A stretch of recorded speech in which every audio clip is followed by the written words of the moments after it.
Hey, how's it going, dudes? So for the last couple of days, I've been going down the rabbit hole, checking out different amp sims because, frankly, I haven't touched guitar in about 6 months. I've been working on drums and I haven't touched any amp sims at all. So I wanted to go in with fresh ears and see how my old favorite sounded and see which one I preferred without any bias or any sort of ego. And turns out that my favorites were by Vtaramps. I find these are super underrated. Some of them they look like not that impressive, but they sound awesome, and they're just simple and they work and low CPU usage. Look at that, 0.7, 0.6, perfect. You work on any computer this, and you can record at home. So this one's my favorite, actually. This one I landed on, but this one's amazing. I don't know what this one's based off of, I forget, but they're all kind of emulations of stuff you see in Driftwood. But this is another sleeper as well. It doesn't look like much, but it's awesome. It sounds like in between a 5150 and a Mesa Recto. So these are the ones I landed on. I'll put all the links in the description. And first I'll give you a demo of how it sounds.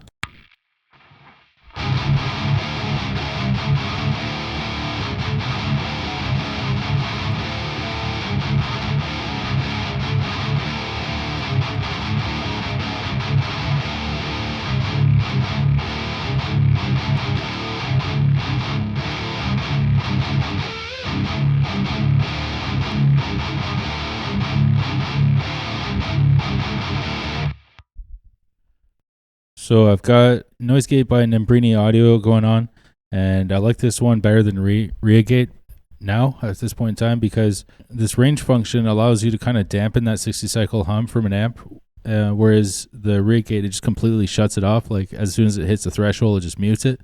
And I find that's kind of hard on your ears, and it sounds kind of like artificial or something. So this is a great little app, and it looks good. It's a lot nicer on the eyes than ReaGate as well. And this is a Tube Screamer by Nembrini Audio. I'll put all the links in the description for you guys to check out. What I'm doing here is combining two Tube Screamers or distortion pedals, whatever you want to call them. And I'm doing the at the gates thing. It's actually something I learned from Slaughter of the Soul. He takes two Tube Screamers or two distortion pedals and drives it before he hits the amp, so he gets a lot more punch and percussiveness, and yeah, it just really drives the signal. It gives it a push sound, and I landed on the Raven here, like I was saying. So the reason why I like this one is because it's kind of like it's based off an Omega here, as you can see. But what you do is reduce the PA drive right here, and I find it gives you a kind of tighter sound. It gets rid of that sloppy swishiness or woofiness or whatever. It just tightens it up a little bit. It's nice. So yeah, it's a nice function to have, and it has the depth and detail and stuff, and it's a cool amp sim. It's very simplistic at the same time, and straight to the point. Low CPU, so any computer can run it. And I also use two different IRs that I made using Miko 2. This is another freebie that ML Sound Labs released. This is a great app. It looks cool as F. And yeah, you can shape an EQ here. So it's basically what I was doing before, but you can export it and make your own IR. So it's even smarter than what I was doing before with just an EQ. Although with an EQ, the only advantage I could see is that you could continuously shape it, like if you run into a new amp sim or something. But most of the time, people like to just kind of settle on things and just get to the point and play guitar.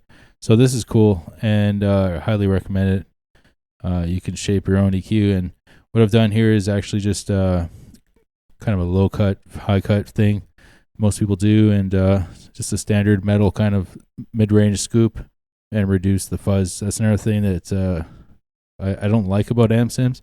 Really harsh in the high end. It's brutal sounding, so you got to really reduce it. But I found when I was just messing around, I used two of them. It gave me more clarity, so I'll put that on the Google Drive for you guys to check it out. So I just want to make a quick video, and I got some drum stuff coming up. I've been working on making more of a hybrid electronic drum set now, and I think I've quite improved this setup now. It sounds a lot better, and I think my playing has improved. I've been going at it for 6 months, so I've got some videos planned and a lot of ideas going. So yeah, just stay tuned. Have a good one. Cheers.